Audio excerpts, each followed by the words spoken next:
बोलोगे भारत माता के वंदे वंदे। मन संप्रेत तन संप्रेत, मन संप्रेत तन संप्रेत और ये जीवन संप्रेत। चाहता हूं देश की धरती तुझे कुछ और भी संप्रेत करो। भावना और के साथ इस 26 जनवरी को आप सभी को ढेर सारी शुभकामनाएं और बधाइयां।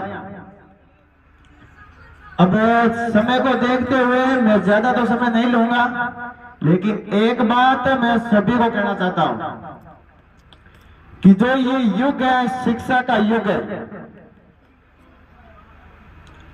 आप अपने बच्चों को जितना समय दे सको या जितना उनके ऊपर आप पैसे खर्च कर सको शिक्षा के लिए, उतना ऐसे समझो बहुत कम है। एक इसी स्कूल के जो पुराने छात्र थे महावीर सिंह, जो अभी तो अपनी ड्यूटी पे हैं, और उनके पिताजी भोम सिंह अभी हमारे बीच में बैठे हैं।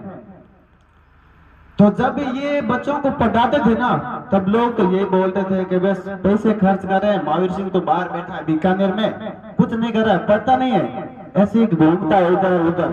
सब लोग कहते थे मुझे पता है, क्योंकि मैं इसी गांव का हूं। भोम सिंह तो मन में सोचते थे कि मेरा बच्चा बाहर पढ़ रहा है, लेकिन लोग मुंह पर कुछ और बोलते थे। और जब वो भोम सिंह वहां से चला जाता, जब उनके परिवार में कोई सदस्य पास में नहीं होता था ना, तब कहते थे वो तो महावीर सिंह तो बस बाजार में घूमता फिरता रहता है, पढ़ता थोड़ी है।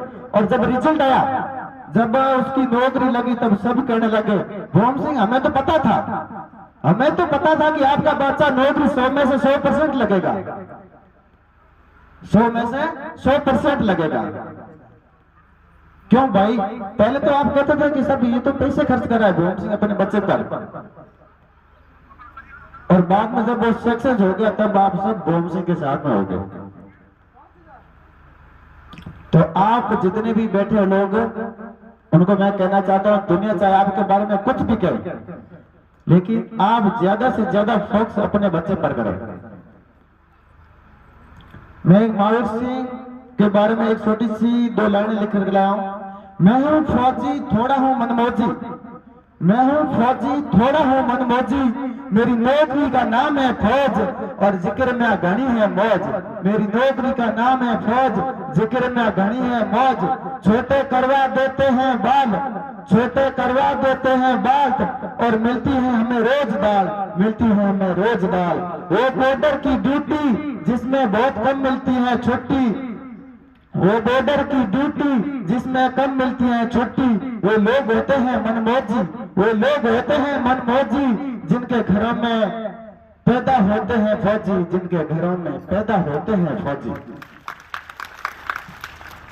तो आप अभी आपके पास में समय रहते हुए अपने बच्चों को ऐसे शिक्षित करें, ऐसे अपने पैरों पर खड़ा करें। बाद में बच्चे बड़े होकर के ये ना कहते कि हमें तो पढ़ा नहीं, ये जो कलंक है, ये कलंक आपके सिर पर ना लगे। बाद में जैसे बच्चे बड़े होंगे, जैसे उनकी शादी होगी, बाद में कहेंगे साहब हमें तो हमारे पिताजी ने पढ़ाया नहीं। ये कलंक किसके ऊपर लगेगा? आपके ऊपर लगेगा। अभी आपके पास में समय बहुत है, और अपने समय को देखते हुए अपने बच्चों को संस्कार दीजिए। संस्कार जैसे कहते हैं नहीं, बच्चों की प्रथम पाठशाला परिवार होती है। तो जैसे आप अपने बच्चों को संस्कार देंगे, वैसे वो आगे बड़े होकर के इस दुनिया में दिखेंगे।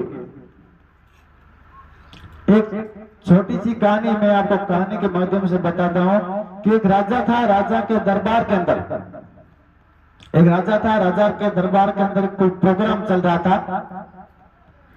तो नृत्य चल रहा था, जो ढोलक था वो ढोलक बजा रहा था। समय हो गया था, लगभग 3-4 बज गई थी। तो ढोलक वाले को क्या हुआ, नींद आ गई, और जो नाच रही थी उसको लगा कि ढोलक वाले को नींद आ गई है। अभी जो पूरी रात हमने जो प्रोग्राम किया है, अब लास्ट टाइम ये पूरे प्रोग्राम क्या कर देगा, पूरे प्रोग्राम का बदनाम कर देगा। तब वो जो नृत्य कर रही थी उसने कहा घनी गई थोड़ी रही, घनी गई थोड़ी रही या पल पल में जाए, घनी गई थोड़ी रही या पल पल में जाए, एक पलक के कारण यूं न कलंक लगाए, एक पलक के कारण यूं न कलंक लगाए। तब उस ढोलक की आंख खुल गई और वो जोर जोर से ढोलक बजाने लग गया। तभी क्या हुआ, राजा का जो बेटा था वो आया, गले से हार निकाल करके उस नृत्य को दे दिया। और थोड़ी देर बाद में राजा की बेटी आई, उसने भी गले का हार निकाला और उस नृत्य को दे दिया। तब राजा सोचने लगे मेरे बेटों को हुआ क्या, एक इसने सिर्फ शायरी बोली है और शायरी के माध्यम से ये बड़े बड़े महंगे जो सोने के आभूषण हो गए, वो नृत्य का कर रही थी, उसको गले निकालने लगे। तब राजा का बेटा आया कि हे राजा, गलती इसकी नहीं है, गलती मेरी है। मैं आपका हत्या करने वाला था, मैं आपको मारने वाला ही था, मैं अपने सिपाहियों के साथ मिलकर के आज रात आपको मारने वाला था। मैंने सोचा कि आप अभी बैठे हैं, मुझे राजा बनना था, तो मैं अपने सिपाहियों के साथ में मिलकर के आपको मारने वाला था। लेकिन इसने मेरी आंखें खोल दी कि एक पलक के कारण क्यों कलंक न लगाए, कि एक पलक, राजा अब आपकी उम्र होगी, एक दिन आपको जाना है, तो मैं क्यों अपने पिता की हत्या का कलंक अपने सिर पर लगाऊं।